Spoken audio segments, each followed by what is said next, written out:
12월 18일 금요일 말씀 동문입니다. 역대상 29장 1절부터 9절까지 말씀입니다.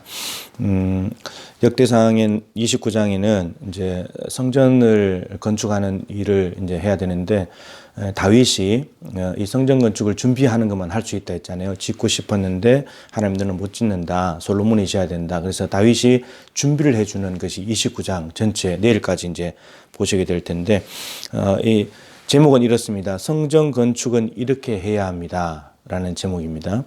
자, 오늘하고 내일까지 이제 첫 번째, 내일은 두 번째 이렇게 보시겠는데, 오늘 본문 안에서 성전 건축하는 모습을 보면 첫 번째 가장 인식해야 될 것은 이것입니다. 1절 말씀인데, 다윗이 이렇게 말합니다. 이 성전은 사람을 위한 것이 아니요 여호와 하나님을 위한 것이다. 이 성전 자체가 사람을 위한 일이 아니고 하나님을 위한 일이다. 다윗이 하나님을 너무나 사랑했고 하나님의 언약궤가 휘장 안에 있는 것이 마음이 아파서 하나님을 위해서 성전을 지어야 된다고 했기 때문에 이것은 사람을 위한 것이 아니고 성전을 위한 것이다. 하나님을 위한 것이다.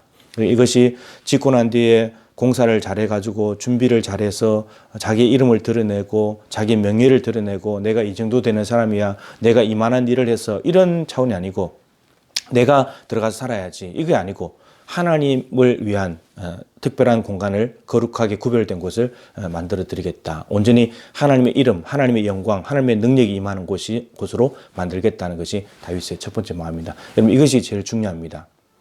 사람을 위한 것이 아니고 하나님을 위한 것이다. 근데 말은 하나님을 위한 것이라고 하면서도 사람을 위해서 얼마든지 할 수 있거든요. 자기의 생각, 자기의 주장을 관철시키려고 하고 이렇게 해야 돼, 저렇게 해야 돼, 이거 넣어야 돼, 저거 빼야 돼. 이렇게 하다 보면 이게 정말 하나님을 위한 것인지 말은 하나님을 위한다고 하는데 정작 자기 주장과 욕심을 못 내려놓는 그렇게 된다면 사람을 위한 것이 될 수밖에 없는 거죠. 하나님을 위한 것인데 그렇다면 분명해지죠. 하나님을 위한 것이라면 하나님을 기쁘시게 하는 곳으로 만들어 가야 되잖아요. 그래서 자, 두 번째는 뭐냐면 다윗이 자신이 먼저 드립니다. 지도자니까.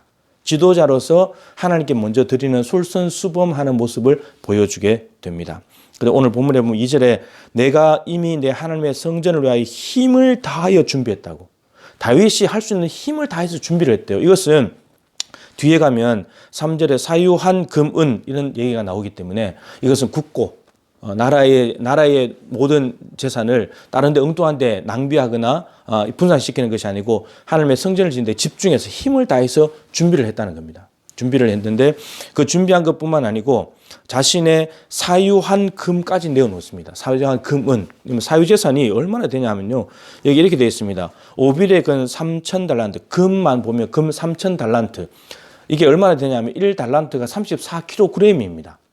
근데 3.75g이 한 돈이잖아요. 한 돈. 한 돈 지금 오늘 시세로 보니까 한 24만 원, 25만 원 정도 해요.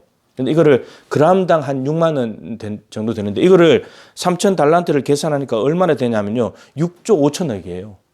그러니까 자기 다윗의 사유재산을 하나님의 성전 짓는데 다 드리는 거예요. 6조 5천억을. 이게 금만. 은또 뒤에 또 있어요. 다른 거 있어요. 이거를 다 드리는 겁니다. 하나님에게 성전에 들어갈 때 성전만 짓는 것이 아니고 그 안에 뭐 그릇도 있고 여러 가지 물건들이 있는데 그거 다 만드는 대로 다 내놓습니다.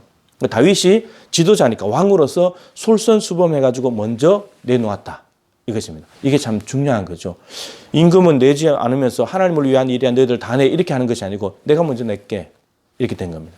그리고는 이렇게 말합니다. 5절에 오늘 누가 즐거이 손에 채워 여호와께 드리겠느냐. 다윗이 먼저 드리고 난 뒤에 오늘 누가 자기 손에 채워서 하나님께 즐겁게 드리겠느냐 이렇게 말했더니 6절에 이에 모든 가문의 지도자들과 이스라엘 모든 지파의 지도자들과 천부장 백부장 왕의 사무관이 다 즐거이 드리되 왕이 먼저 솔선수범해서 내버리니까 지도자급에 있는 사람들이 내는 거예요.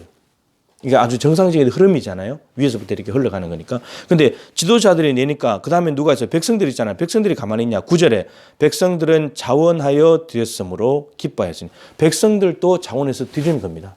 드리는 양 규모가 차이가 있겠지만 액수가 다르겠지만 하나님을 위한 일이고 왕이 모범적으로 먼저 내면서 누가 즐겁게 내겠느냐라고 했더니 지도자급에 있는 사람들과 백성들이 냈는데 자원해서 그러니까 임금이 너 내. 지도자가 먼저 내. 내가 냈으니까 너도 내. 이거 강제적으로 억지로 내는 것이 아니고 자원하는 마음으로. 이 29장에 들어가 있는 용어들이 굉장히 중요합니다. 자원하여 드렸다라는 말. 이 한 가지인데 내일 이제 몇 가지를 더 보시겠는데 자원하여 드렸다 이렇게 된 겁니다. 그러니까 하나님을 위한 일을 하면서 백성 임금이 모범이 되고 지도자가 따라오고 백성이 따라오고 여러분 가장 중요한 것은요 하나가 되는 겁니다. 하나가 되는 것.